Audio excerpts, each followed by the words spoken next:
नमस्कार, हेल्थ गुरु में आपका स्वागत है। मैं हूं डॉक्टर आकांक्षा। भाग दौड़ भरी जिंदगी में कई बीमारियां जीवन का हिस्सा बन जाती हैं। इतना ही नहीं, आरामदायक जीवन तो सभी को पसंद होता है, लेकिन कई बीमारियों के कारण हम परेशान हो जाते हैं। हड्डी के रोगों में घुटने का रोग बहुत आम है। कई बार घुटना इतना खराब हो जाता है कि व्यक्ति का चलना फिरना भी मुश्किल हो जाता है। ऐसे में नी रिप्लेसमेंट सर्जरी एक बहुत अच्छा विकल्प है।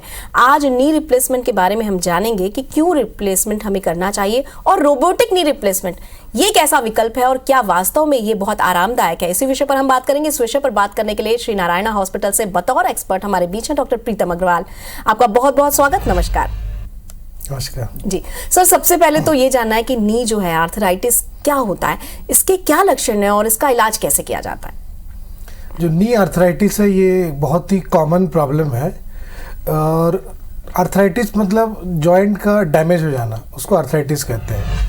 तो आमतौर पर जो नी आर्थराइटिस होता है वो that is age related arthritis, जिसको हम डीजेनरेटिव आर्थराइटिस बोलते हैं, ऑस्टियो आर्थराइटिस बोलते हैं। तो 80% आर्थराइटिस जो है ये है। और किसी को गठियाबाद है और कोई बीमारी है तो उसके वजह से जॉइंट खराब हो रहा है, के वजह से हो रहा है, तो वो अलग टाइप का आर्थराइटिस है जी। तो ये बहुत ही कॉमन प्रॉब्लम है जी। अगर इसके लक्षणों की बात करें सर, तो क्या क्या लक्षण दिखते हैं? कैसे हम जानेंगे कि ये जो जोड़ों का दर्द है वो बहुत ज़्यादा बढ़ गया है या इसमें कुछ प्रॉब्लम है? नी आर्थराइटिस की बात कर रहे हैं तो जो शुरुआती सिम्टम होता है, चलते टाइम या सीढ़ी चढ़ना उतरना करते टाइम घुटने में दर्द हो रहा है, थोड़ा देर बैठे हैं, जब बैठ के उठ रहे हैं, चलने की कोशिश कर रहे हैं तो नी स्टिफ लग रहा है, घुटने में सूजन आ रहा है, ऐसे लग रहा है कि कुछ आवाज़ आ रहा है, अटक रहा है, तो ये सब आर्थराइटिस के सिम्टम्स हैं। और जब आर्थराइटिस धीरे धीरे बढ़ते जाता है तो फिर वो चलने फिरने में प्रॉब्लम बढ़ती जाती है। अगर बहुत सीवियर स्टेज में जब आर्थराइटिस पहुंच जाता है तो कुछ लोग बेड रिडन हो जाते हैं, उनका चलना भी बिल्कुल बंद हो जाता है। जी बिल्कुल। डॉक्टर साहब, घुटने में दर्द की शिकायत ज़्यादातर लोगों को होती है और महिलाओं में तो बहुत ज़्यादा देखने को मिलती है। और हर पेशेंट क्या नी रिप्लेसमेंट जो है वो उसे कराना चाहिए? क्योंकि अक्सर क्या होता है, लोग इसको अवॉइड करते हैं। सर्जरी को तो बेसिकली लोग अवॉइड करते हैं। तो ये नी रिप्लेसमेंट सर्जरी हमें कब करानी चाहिए और किस कंडीशन में करानी चाहिए? बिल्कुल सही कहा आपने। नी रिप्लेसमेंट सर्जरी जो है ये लास्ट ऑप्शन है। जब हमने बाकी सारे ट्रीटमेंट ट्राई कर लिया है और उससे आराम नहीं हो रहा है तब नी रिप्लेसमेंट करते हैं। एंड स्टेज आर्थराइटिस कहते हैं हम, जो स्टेज आर्थराइटिस की ग्रेडिंग होती है स्टेज 1, 2, 3, 4। तो स्टेज 4 में जब आर्थराइटिस पहुंच जाता है तभी नी रिप्लेसमेंट के लिए हम एडवाइस करते हैं। स्टेज 1, 2, 3 में है तो नी रिप्लेसमेंट सर्जरी नहीं एडवाइस किया जाता है। इनिशियल स्टेज में जब आर्थराइटिस हम अगर उसको अर्ली स्टेज में डिटेक्ट कर लेते हैं तो उसको हम exercise, weight reduction, medicine, physiotherapy, इससे काफ़ी हद तक उसको कंट्रोल कर सकते हैं एंड आर्थराइटिस का जो प्रोग्रेशन को स्लो कर सकते हैं जी। एंड उसके बाद भी अगर आराम नहीं होता है तो कुछ और सर्जरीज हैं जिसमें हम नेचुरल नी को प्रिजर्व करके भी आप उसको ठीक कर सकते हैं। जी डॉक्टर साहब, इस विषय में भी हम जानेंगे। पर आमतौर पर क्या होता है ना, जब कोई घुटने दर्द की शिकायत करता है तो हम पहले उसको कहते हैं कि कुछ हल्का फुल्का लोशन लगा लो। फिर उस दूसरा सजेशन होता है वेट बहुत बढ़ गया होगा, उसे कम कर लीजिए। फिर तीसरा सजेशन होता है कि उम्र हो गई इसलिए हो रहा है। तो बहुत बार हम ना उसको बहुत टाइम टेकिंग लेकर उसको बहुत समय तक छोड़ देते हैं। तो ये जो समय है, ये जो अंतराल है, क्या ये नुकसानदेह हो सकता है? इसमें ऐसा है कि जो किसी को भी आर्थराइटिस हुआ तो उसको नेक्स्ट डे सर्जरी कराना ऐसे नहीं है। तो जब मैं जैसे अभी बता रहा था, इनिशियल स्टेज में हम उसको जो सिम्टोमेटिक ट्रीटमेंट है, आप जैसे बोले लोशन लगाना, वेट रिडक्शन करना, ये ट्रीटमेंट का पार्ट है। बट अगर आर्थराइटिस ऑलरेडी लेट स्टेज में है तो उस स्टेज में हम उसको नेग्लेक्ट नहीं कराना है। तो प्रॉपर मेडिकल कंसल्टेशन ज़रूरी है कि उसमें दवाई का रोल है, एक्सरसाइज का रोल है, वेट रिडक्शन का रोल है कि कोई सर्जरी का रोल है। वो एक्सपर्ट से ओपिनियन लें तो ज़्यादा बेटर है, तो वो आगे अच्छा रहेगा पेशेंट्स के लिए। जी डॉक्टर साहब, अपनी बातों में आपने कहा कि नी प्रिजर्वेशन सर्जरी भी होती है। तो ये नी प्रिजर्वेशन सर्जरी क्या है और एचटीओ सर्जरी ये भी हमने बहुत सुना है, इसके बारे में भी हमें बताएं। तो आजकल ये देखा गया है कि नी आर्थराइटिस जो है यह यंग पेशेंट्स में बहुत कॉमन हो गया है। आमतौर पर जो नी आर्थराइटिस पहले 60 इयर्स के बाद होता था, अब वो 40, 45, 50 एज में देखने को मिल रहा है। तो इतने यंग पेशेंट को अगर आर्थराइटिस हो रहा है तो उस कंडीशन में नी रिप्लेसमेंट सर्जरी एडवाइजेबल नहीं है। उसका रीज़न ये है कि नी रिप्लेसमेंट सर्जरी की एक लाइफ होती है, जॉइंट्स की लाइफ होती है। तो किसी को अगर 40 के एज में नी रिप्लेसमेंट कराते हैं तो उनको फिर 55-60 एज में दोबारा कराना पड़ेगा। एंड तो यंग पेशेंट्स में उनके लिए एक अलग ट्रीटमेंट है, उसको हम नी प्रिजर्वेशन सर्जरी कहते हैं। नी प्रिजर्वेशन इज़ लाइक आप नेचुरल नी को प्रिजर्व कर रहे हैं, बट उनके आर्थराइटिस का पेन को आप ठीक कर रहे हैं। तो अब क्या होता है, नॉर्मली जो इनिशियल आर्थराइटिस स्टेज होता है उसमें जॉइंट का लोड एक साइड ज़्यादा हो जाता है, और जॉइंट का एक हाफ में लोड ज़्यादा हो रहा है, दूसरा हाफ में लोड कम जा रहा है। तो जिस तरफ लोड ज़्यादा है उधर का जॉइंट डैमेज हो रहा है। तो नी प्रिजर्वेशन जो एसटीओ सर्जरी की बात की है, एसटीओ एक बहुत अच्छी सर्जरी है। उसमें हम पैर की जो अलाइनमेंट है, अलाइनमेंट को करेक्ट करके ठीक करते हैं और नेचुरल नी जॉइंट को प्रिजर्व रखते हैं। तो जॉइंट के जो नॉर्मल कार्टिलेज है उससे वेट बियरिंग होता है, तो पेशेंट का पेन खत्म हो जाता है। एंड नी रिप्लेसमेंट सर्जरी को उसमें 10 साल 15 साल तक हम डिले कर सकते हैं। जी डॉक्टर साहब, आपने बताया कि इसमें हम सर्जरी को किस तरह से डिले कर सकते हैं। अब जब हम बात कर रहे हैं तो पारंपरिक तौर पे जो सर्जरी की जाती थी वो और जो रोबोटिक रिप्लेसमेंट सर्जरी, दोनों में डिफरेंस क्या है? और हमने सुना है कि छत्तीसगढ़ में सिर्फ श्री नारायणा हॉस्पिटल में ही ये फैसिलिटी है, तो इसके बारे में भी हमें बताएं। तो जो रोबोटिक नी रिप्लेसमेंट है, ये नी रिप्लेसमेंट फील्ड में सबसे एडवांस टेक्निक है। पहले एक नेविगेशन करके हुआ करता था, अब robotic knee replacement last 2-3-4 year से ये स्टार्ट हुआ है। एंड हमने इसको स्टार्ट किए हुए अराउंड 1 ईयर अभी कंप्लीट हो गया है। तो रोबोटिक नी रिप्लेसमेंट सर्जरी जो है, कोई भी फील्ड में आप लेंगे जहाँ भी रोबोटिक है तो उससे उसका प्रिसीजन बढ़ जाता है, जो एक्यूरेसी सर्जरी इसकी इम्प्रूव हो जाएगी, और एक्यूरेसी इम्प्रूव हो जाएगी तो उसका रिजल्ट भी अच्छा आएगा। जैसे पेट की सर्जरी में भी अब रोबोटिक सिस्टम हो रहा है, ब्रेन की सर्जरी में जिसमें प्रिसीजन की ज़रूरत बहुत ज़्यादा है उसमें रोबोटिक सर्जरी का रोल है। ऐसे ही नी रिप्लेसमेंट सर्जरी में प्रिसीजन बहुत ज़्यादा मैटर करता है। तो जॉइंट में हम जो नी रिप्लेसमेंट करते हैं उसमें जॉइंट के जो फिटिंग करते हैं, जो बोन कट्स करते हैं, विथ रोबोटिक सर्जरी वो जो एक्यूरेसी है वो that is less than 1 millimetre, 0.1 millimetre से भी कम की उसकी एक्यूरेसी है। जब आपकी सब कुछ एक्यूरेट होगी तो ऑटोमेटिकली उसका रिजल्ट भी अच्छा होगा। जी और श्री नारायणा की यदि हम बात करें तो यहाँ पर ये फैसिलिटी भी उपलब्ध है। सर, जब भी सर्जरी की बात आती है तो मन में एक ख्याल भी आता है कि बहुत कॉस्टली होगा, तो इस विषय में भी बताइए कि क्या कोई फैसिलिटी है या गवर्नमेंट की कोई स्कीम है जिसका कोई लाभ उठा सकते हैं हमारे जो दर्शक हैं? तो नी रिप्लेसमेंट सर्जरी थोड़ी सी एक्सपेंसिव सर्जरी है, इसको हम उसमें मानते हैं, और ये सब लोग अफोर्ड भी नहीं कर सकते हैं। इसीलिए गवर्नमेंट्स के बहुत सारे स्कीम हैं, लोग इंश्योरेंस से कराते हैं। एंड बट मैं ये कह सकता हूँ कि जो रोबोटिक नी रिप्लेसमेंट सर्जरी कर रहे हैं as compare to metro cities, जैसे लोग बॉम्बे जाते हैं, दिल्ली जाते हैं, अहमदाबाद जाते हैं सर्जरी कराने, उसके कंपैरिजन में अराउंड हम 50% रेट में हम ये सर्जरी करते हैं, ताकि जो नीडी पेशेंट हैं जो अफोर्ड नहीं कर सकते वो ये सर्जरी करा पाएँ और उनको लाभ हो। जी डॉक्टर साहब, जब हम नी रिप्लेसमेंट की बात कर ही रहे हैं तो एक सवाल ये भी उठता है ना, दोनों घुटनों में दर्द है, तो ये रिप्लेसमेंट हमें दोनों का एक साथ कराना चाहिए या 1 by 1? किस तरह से आप अपने पेशेंट्स को कन्वे करते हैं ये बात? आमतौर पर हम प्रेफर करते हैं कि एक नी का सर्जरी करें, बट जैसे कुछ कंडीशन में जिनके दोनों नी इतना प्रॉब्लम है, पैर इतना ज़्यादा टेढ़ा हो गया है कि इतना टेढ़ा है कि आप चल भी नहीं पा रहे, उनको सहारा से चलना पड़ रहा है, या वो बेड रिडन है, ऐसे कंडीशन में अब एक नी का सर्जरी कराने के बाद भी आप उनको चला नहीं पाएंगे, तो वैसे कंडीशन में हम दोनों नी का सर्जरी भी करते हैं।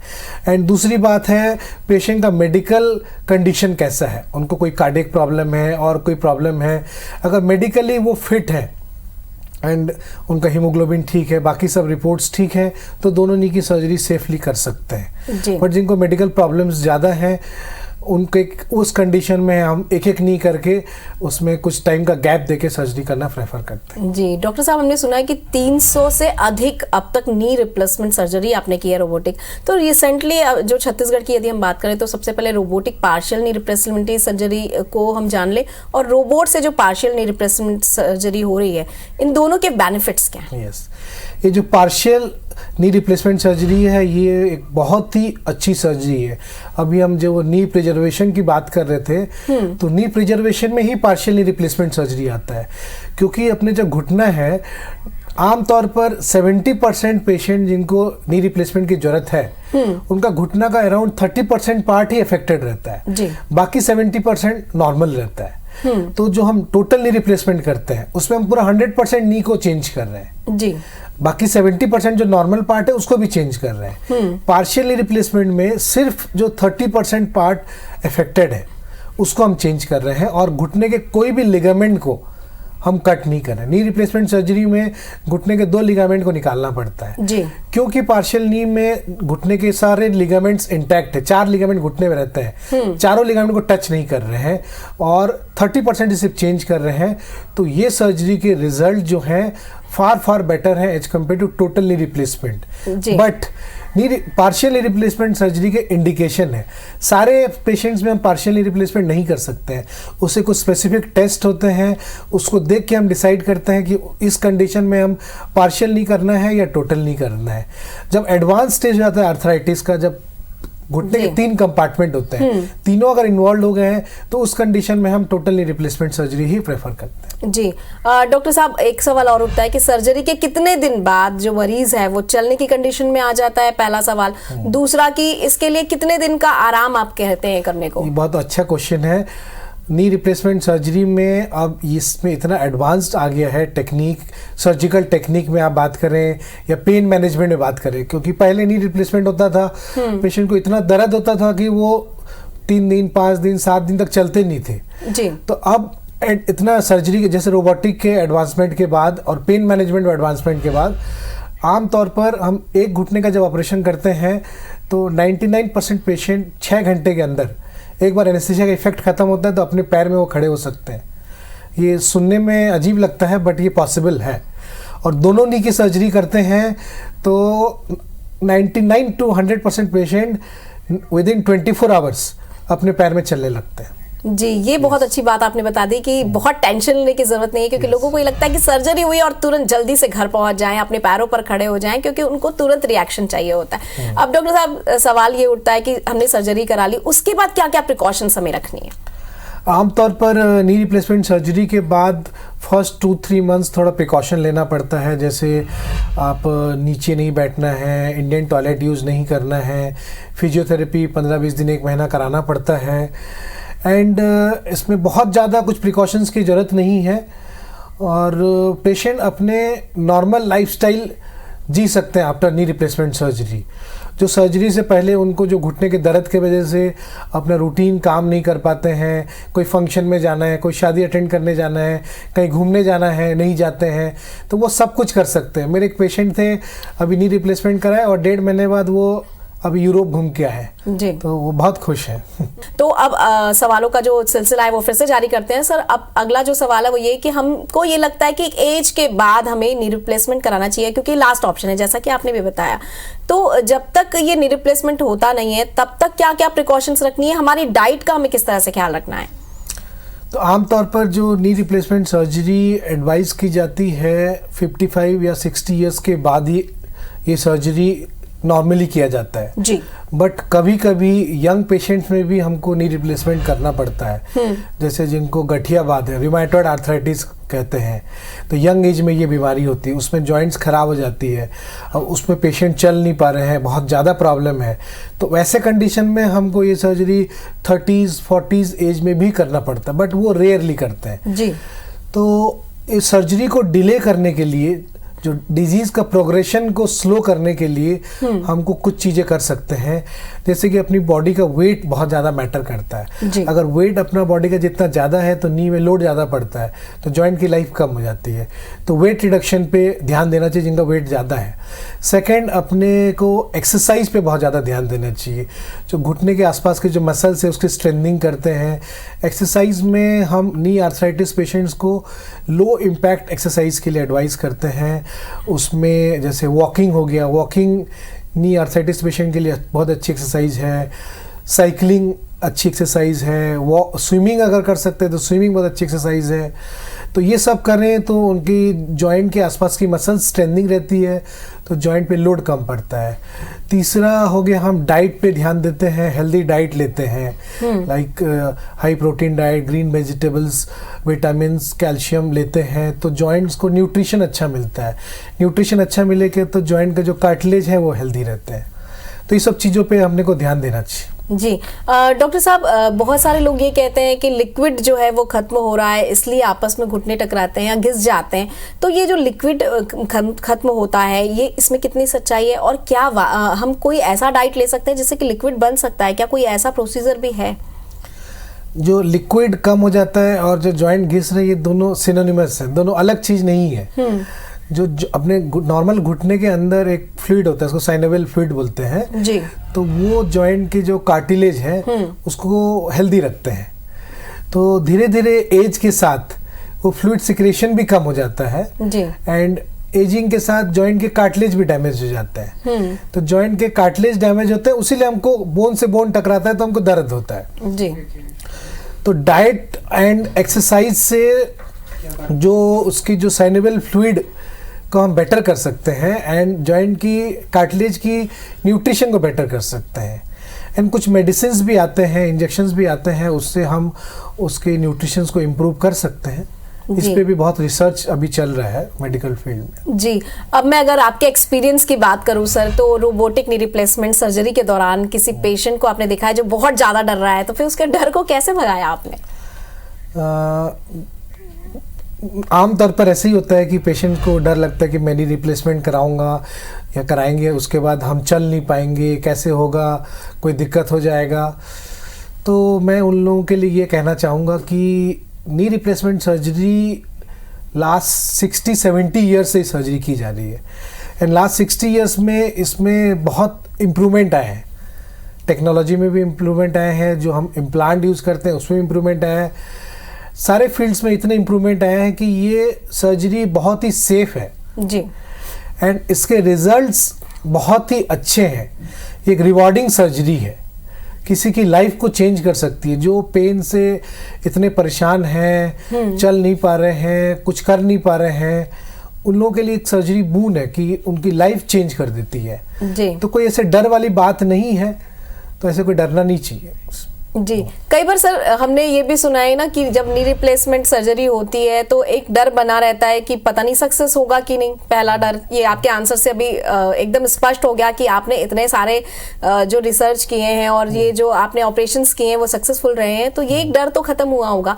एक और सवाल मन में ये उठता है कि लोगों को ये लगता है ना कि अपने शहर से बाहर बहुत अच्छी व्यवस्था है, खासतौर पर दूसरे जगह पर जाकर लोग ऑपरेशन कराना चाहते हैं, तो छत्तीसगढ़ में क्या व्यवस्था है, किस तरह की फैसिलिटीज यहाँ पर हैं, इसको लेकर इसे भी बताएं। तो पहले एक ट्रेंड चलता था कि जैसे यहाँ से सर्जरी हम कराने मेट्रो सिटीज़ में जाएंगे क्योंकि वहाँ पे ज़्यादा अच्छी फैसिलिटीज़ है, वहाँ पे ज़्यादा अच्छी सर्जरी होती है। तो बट मेरा ये कहना है कि अब वो ट्रेंड चेंज हो गया है।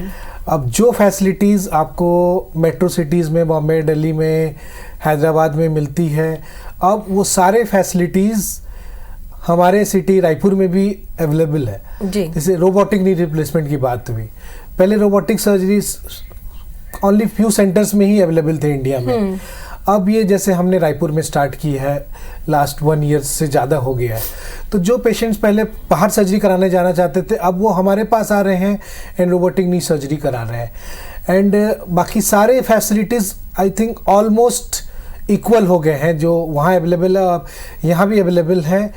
एंड अच्छी बात यह है कि आप अपने शहर में सर्जरी कराते हैं तो आपको ट्रैवलिंग का जो पार्ट है वो कम हो जाता है, आपके रिलेटिव्स लोगों के लिए ईजी हो जाता है, घर जाना आना, फॉलोअप ईजी। सबसे इम्पॉर्टेंट है फॉलोअप। कोई बाहर सर्जरी कराते हैं, फिर उनको 1 महीने बाद जाना है वहाँ दिखाने, फिर 2 महीने बाद जाना है, तो वो बहुत बड़ा दिक्कत है। जी बिल्कुल। अपने शहर में रहने से हमको वैसे भी बहुत सारी सुविधाएं हो जाती है, हम बहुत ज़्यादा संपर्क में भी होते हैं। डॉक्टर साहब, जब आपके पास कोई मरीज पहुंचता है और आपको लगता है कि अब इसका ऑपरेशन कराना है हमें, तो वो जो हिदायत आप देते हैं अपने मरीजों को कि कितने दिन का प्रिकॉशंस आपको रखना है, हम चाहते हैं हमारे दर्शकों को भी आप हिदायत दे दें कि किस तरह से प्रिकॉशंस हमें रखना है यदि हमें घुटने की सर्जरी करानी, तो वो क्या क्या चीज़ों का हमको ध्यान रखना होगा? जैसे घुटने की सर्जरी, हम नी रिप्लेसमेंट कराने से पहले मैं नॉर्मली अपने पेशेंट्स को कुछ मेडिकेटेड सोप होता है उससे नहाने के लिए एडवाइस करते हैं, कुछ ऑइंटमेंट्स यूज़ करते हैं, एंड उनकी जो मेडिसिन चल रही होती है पुरानी मेडिसिन उसको भी देखना जरूरी होता है। उनका शुगर कंट्रोल में रहना चाहिए। अगर शुगर कंट्रोल में नहीं है तो सर्जरी नहीं कर सकते, उसको डिले करना पड़ता है। अगर बीपी कंट्रोल में नहीं है तो उस सर्जरी को डिले करते हैं। कोई कार्डियक प्रॉब्लम है तो उसको पहले कार्डियोलॉजिस्ट को दिखा के उसको हम ऑप्टिमाइज करते हैं, एंड ये सब चीज़ों को ध्यान रखना है। दूसरा चीज़ है कि कोई पेशेंट अगर नी रिप्लेसमेंट के बारे में सोचते हैं तो उनको नॉर्मली अराउंड 6 मंथ्स पहले तक कोई घुटने में इंजेक्शंस नहीं लगाना है, क्योंकि इनिशियल स्टेज में घुटने दर्द के लिए नी में इंजेक्शंस भी लगाया जाता है। तो घुटने में इंजेक्शंस लगाते हैं तो फिर सर्जरी को 3 to 6 मंथ्स डिले किया जाता है। ये सब चीज़ों का ध्यान रखना पड़ता है। एक प्रॉपर मेडिकल उनका फिटनेस किया जाता है बिफोर सर्जरी। तो सब मेडिकल फिटनेस होने के बाद ही उनको सर्जरी के लिए हम प्लान करते हैं। जी, बहुत सारी जगहों पर हमने देखा है कि लोगों को नीचे जमीन में बैठने में भी बहुत दिक्कत होती है। वो लोग चलते फिरते भी बड़े तकलीफ से हैं। तो क्या इस तरह की जो सिस्टम है ये भी नी रिप्लेसमेंट की सिस्टम है? जो नी रिप्लेसमेंट सर्जरी है इसका मेन पर्पस है जो पेशेंट का जो दर्द है उसको ठीक करना है। जी, घुटना को मोड़ने के लिए आलती पालती मार के बैठने के लिए ऑपरेशन नहीं किया जा रहा है। उनको जो चलने में दर्द होता है, अपने रूटीन काम करने में जो दिक्कत होता है उसको ठीक करने के लिए किया जाता है। जी। जो पहले से आलती पालती मार के बैठ पा रहे हैं वो सर्जरी के बाद भी बैठ सकते हैं, एंड सर्जरी के बाद नी के मूवमेंट इंप्रूव होते हैं। बट आमतौर पर जो आलती पालती मार के बैठना या नीचे बैठना नी रिप्लेसमेंट के बाद उसको अवॉइड करना चाहिए। उससे जॉइंट की लाइफ और इम्प्रूव होती है। बट कभी उनको ज़रूरत है कहीं बैठना है तो ऐसे बैठ सकते हैं। ऐसे मना ही नहीं है कि आप नी रिप्लेसमेंट के बाद बिल्कुल नीचे नहीं बैठ सकते, आलती पालती मार के नहीं बैठ सकते। फर्स्ट 3 मंथ्स प्रिकॉशन थोड़ा ज़्यादा लेना पड़ता है। जी। उसके बाद वो सब कुछ कर सकते हैं जो पहले वो करते थे। जी। सर, जब कोई पेशेंट आपके पास आता होगा तो सबसे पहला सवाल तो यही होता होगा कि सर्जरी को कराने से नुकसान क्या है? तो यही जानना चाहते हैं कि सर्जरी का नुकसान क्या है?